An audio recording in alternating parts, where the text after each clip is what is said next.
Nancy Sieger, what a joy it is to have you with us. Of course, CIO, Chief Information Officer of the IRS, in that role since February of this year, but really acting in that role for much longer than that, since June 2019. And I first and foremost, Nancy, want to get across to our audience just what a Herculean task you have had since taking on that acting role. What a year 2020 was, what action you had to take, a new way of indeed helping the nation, save the nation, of course, as we saw rescue plans come into reality. What sort of pressure did that put on the IRS? What did you have to put into practice? Well, thank you for having me here, Caroline. It's an absolute pleasure.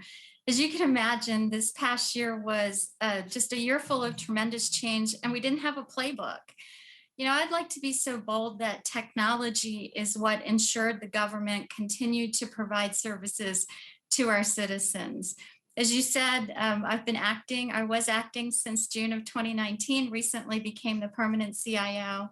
Not a lot of difference between the role as an actor and the permanent CIO.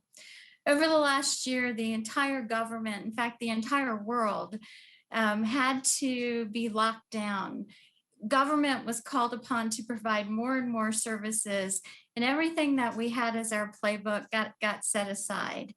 At the Internal Revenue Service, we remained focused on servicing our customers, on modernizing our work environment, and helping those in need. Modernizing your work environment. Dig into that a little bit for us, because of course many of our listeners are going to have seen their own technology stressed, their own infrastructure stressed, of how you have so many people working from home, and now that becoming a real reality for many as well. How did you ensure that your employee base were able to be fit for the task that was ahead of them? Yeah, in fact, when the government was closed, 90% of IRS offices were closed. About 62,000 IRS employees were no longer coming into an office. During the pandemic, we immediately made some infrastructure changes to support our entire workforce teleworking. We went from 3% of our workforce who could work remotely to 98% of our employees working remotely, engaging via Zoom and other tools, just like you and I are today. So managed to get that rolling out, I assume, relatively swiftly, not without some teething issues, as many are employer, public and private, experienced. Tell us how, of course, when you were looking at the rounds of economic interest payments, when you're looking at, of course, the individual tax refunds as well, what sort of pressure did that put on your own systems? Was that something that the IRS was already fit for purpose? It was just a way of enacting it in a different way from a technology perspective? Or did you have to roll out entirely new ways of serving your community? Let me paint the picture for what the last year looked like from a technology perspective at the IRS. It's March 2020. The offices are closing. Our employees are concerned for their health and safety. We're not a telework organization. We get a significant legislative package, the CARES Act, that enabled the government to issue economic impact payments for our citizens. We're also in the midst of a tax filing season. In 2020, while the return due date for tax filing was ultimately extended, it wasn't extended immediately. So it's March, we've got legislation, we've got human beings who don't really know what's happening. We need to process tax returns. I have to tell you, I am so proud of the Internal Revenue workforce. We saw an opportunity to help this country, and we quickly pivoted and issued economic impact payments to more than 100 million people as early as 2 weeks after the legislation passed. We did that by looking at our systems to ensure that they were performing, but for the most part, it was on the existing tax infrastructure that we have. Many of you may have read recently in the news about the American Rescue Plan, which provided additional funding for the Internal Revenue Service to modernize our technology foundation. But tax filing season, economic impact payments were all delivered within our existing technology infrastructure. Okay, so do you feel that the investment is really necessary? How much do you want to upgrade the infrastructure? Was it fit for purpose, or were there real areas that you immediately could see could do with some more funding? An investment in IRS technology is absolutely necessary. Think about an old house that you're remodeling. You can't just put a new roof and paint on the walls. Your electrical system may not support the new things you want to bring home. Modernizing technology in any business, especially in Internal Revenue Service, where we are charged with providing services to citizens, collecting 96% of the revenue that our country collects, ensuring the security of all of the taxpayer and the nation's data. It is absolutely that we transform the way we work. We have a foundation of old technology that we keep layering and layering upon. We must stop and make a digital transformation. We must turn into a data-driven technology shop. We must move old technology off of our premises and move to the cloud, all so that we can more dynamically serve our customers. Today in our operational environment, the first question that's asked is, how quickly can you do this? Can you do this? In a modernized fashion, the Internal Revenue Service will be able to more dynamically provide the services that we need to provide. Okay, Nancy, so let's go to, for example, going off-prem, getting into a cloud or a hybrid cloud of whatever nature. Is that already being done by you? How seamlessly can you do that while also functioning and ensuring that the day-to-days gets done while you're upgrading the infrastructure behind it? Hopefully, to our customers, it will be extremely seamless. We are working behind the scenes as we speak to move our infrastructure to the cloud. We have already done that for many of our services. We typically focus on those big modernization efforts after tax deadlines pass, before the next filing season in a very integrated fashion. We must deliver those services while modernizing, which has been one of our challenges of the past. What do you think, from a consumer perspective, will be most notable? Because there's been a lot of calls for money to be spent, billions that have now been promised, of course, by the Biden administration to upgrade the IRS systems. There's focus on technology. There's focus on just tracking the data that little bit more extensively to know what people actually owe and how efficient the IRS is at ensuring they're getting the revenue that they are really deemed to be owed. What do you think will change most obviously from an outsider looking in? What will our citizens and our customers see once the IRS becomes more modernized? More online services, maybe more of a banking service. We go home from our jobs and we get online to see, did our bank account get deposited? From a taxpayer perspective, we would like to provide more online services for our citizens to understand their status of their account with the Internal Revenue Service. Today, when you call us, you may not always get through, and we don't like that. We would like to offer more automation on our phones so that citizens can chat with us, maybe bring in some more automation for the simpler calls, and ultimately offer more customer callback. We like to look at it in terms of make filing easier for our citizens, make payments easier, provide stronger online services, and provide them improved telephone services when they do need us. And so how do you go about doing that, buying that? I mean, are you looking at a whole array of providers to give that to you? Is it something that you have people come and bid for the work? What is it when you're going out and looking to how to source and make these changes? We have a variety of vehicles available to us to do that. First of all, we have a top-notch technology staff who have the skills and talent to do that. The challenge is operating the car while changing the tires, right? We're not NASCAR. We can't do that in line.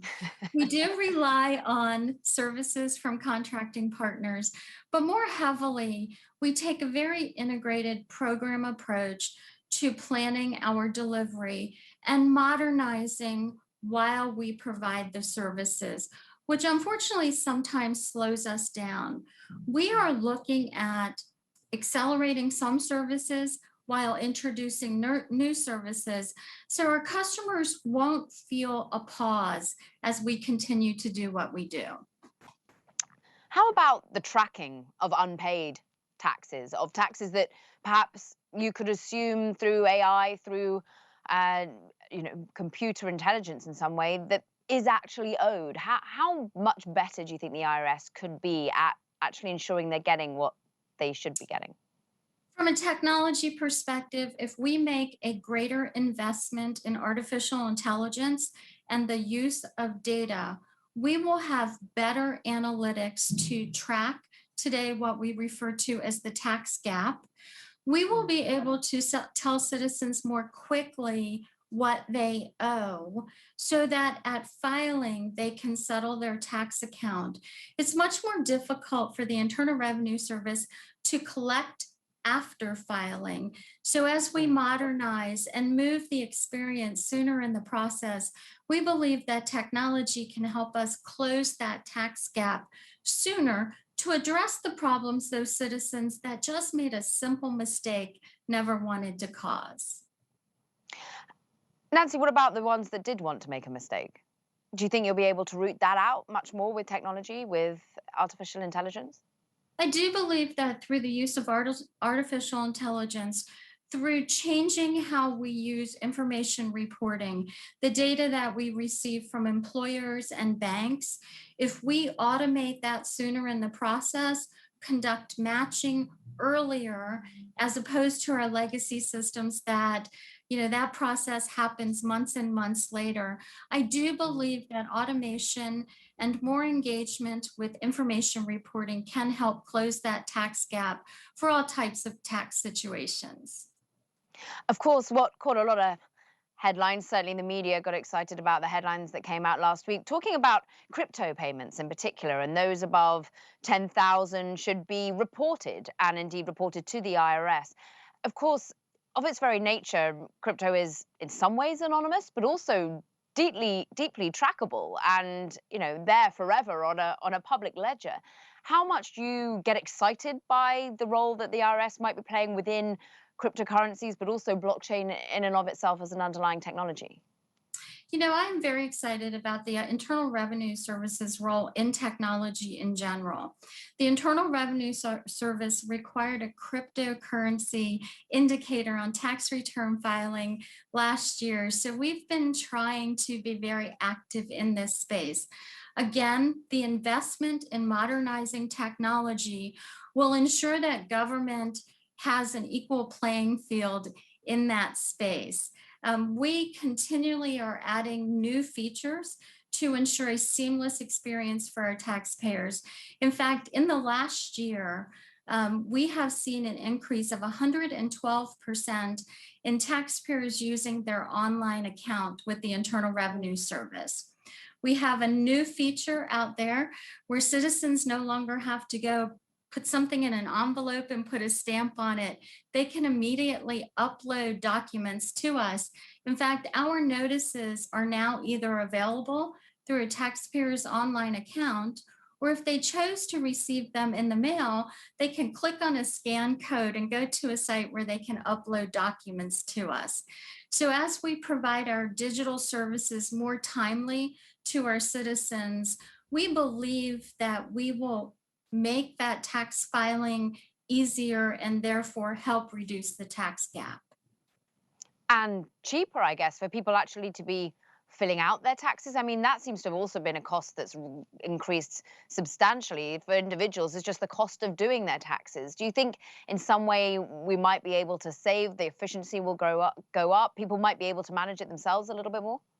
I do believe that we will make the process more simpler. I do know that many of our citizens rely on tax professionals to help them. As a CIO, I'm not going to address the cost of our citizens relying on professionals. I can tell you we do have top-notch tax professionals in the communities. And in addition, the Internal Revenue Service does provide volunteer income tax assistance for those taxpayers who could not otherwise afford to visit a paid preparer. Nancy, just When you're talking about the changes you've already made, clearly when it's going to cloud, when you're being able to, ask for people to give their information about crypto payments, but indeed start to be able to perhaps track a lot more in terms of the AI. What technology investments have best served you since you took over in an acting capacity 2019, but in a formal capacity as of this year? I would say the investments that have served us the most are in the online services space and in the cybersecurity space. Mm. I like to say in the technology space that the bad guys can move a lot faster than government can move. The Internal Revenue Service has an extremely strong focus on protecting taxpayer data and ensuring outstanding cybersecurity. In fact, we ensure the protection of our tax system against more than 2.5 million unauthorized attempts per day. Wow. We mitigate more than 2.5 million unauthorized attempts to access taxpayer information a day. And in a year, more than 140 million malicious email attempts to protect our systems. In my mind, the biggest investment is online services and in cybersecurity. Have you had any close calls? You know, is that what keeps you up at night? Is that the biggest fear factor, that in some way it becomes unnervingly obvious that you're unable? We've just had public infrastructure of the US from an energy perspective hacked. Is that something that keeps you up at night? I will tell you, any CIO who tells you they don't worry about cybersecurity attacks isn't being completely truthful. I get paid to stay up at night to worry about that stuff so that our data is protected. Do I believe that IRS doesn't have top-notch cybersecurity? We have the best security that the current funds can buy. Are we always looking over our shoulder to do better? Absolutely, we are. Are we concerned at this moment over upcoming threats? That's what keeps us strong in that space. And that's what I expect from my cybersecurity team. Are there any anecdotes, any moments that you've sort of looked back and gone, that was that was a really good day. That was really something that, we knocked that out of the park. That was something really significant that we managed to achieve when perhaps we didn't think so. I will tell you, we never planned for extended filing seasons. In fact, Mm. last year was the longest tax filing season in history. Did we plan to do that along with issuing economic impact payments, along with protecting the health and safety of our employees? As I look back to what we accomplished in 2020, I am so proud to be a part of the government and to be the CIO at Internal Revenue Service.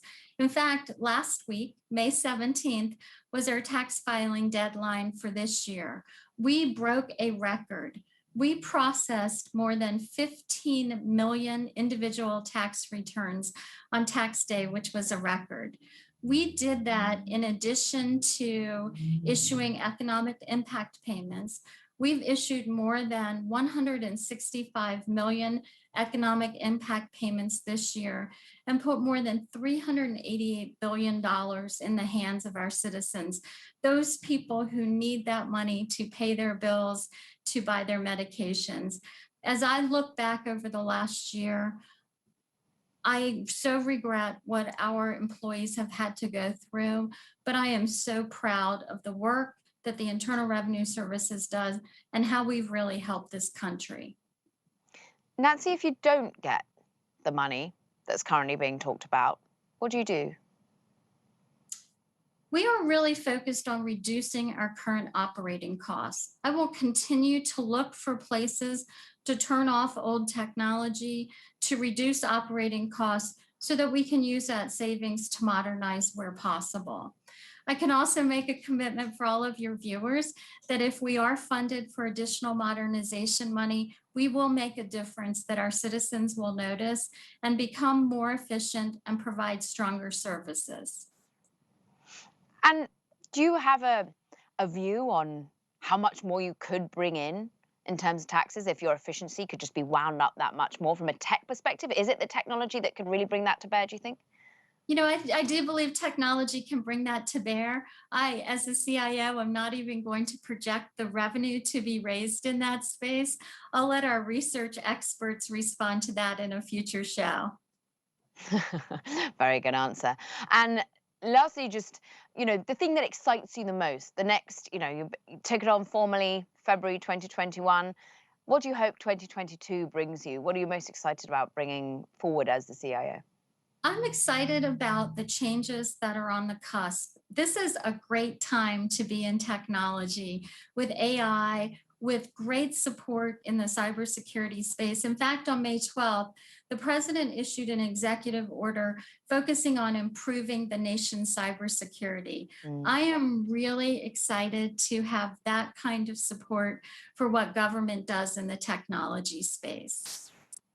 Nancy, we want to thank you so much for your time today. Great range of conversation. Thank you so much, Nancy Sieger, of course, of the IRS, the Chief Information Officer there. Thank you.